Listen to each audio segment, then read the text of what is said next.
Welcome to Sweet Life Beat Life. We hope this video helps. You need Bakkesmod and the Alpha Console plugin installed. Do that now. Once Rocket League is running, press F2 to open Bakkesmod. This gives you the plugin menu so you can enable Alpha Console.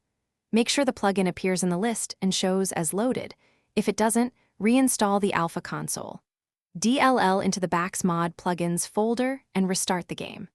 This first step establishes the connection between the mod injector and the in-game overlay, so take a moment to confirm it's active. Once Alpha Console is loaded, open it from F2 under Plugins. This is where you configure skins and items. You'll see categories like decals, boosts, and wheels. Pick an item and toggle it on, then assign it to a loadout slot so you can switch quickly. Use presets to save combinations. This avoids repeating steps each session.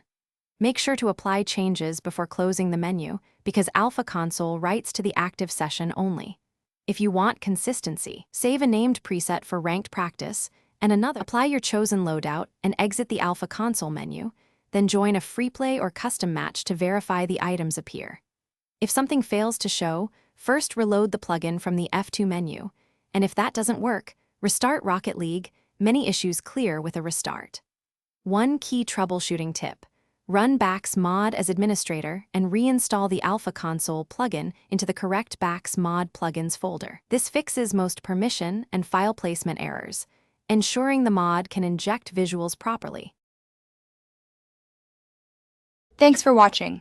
Consider subscribing if we helped you.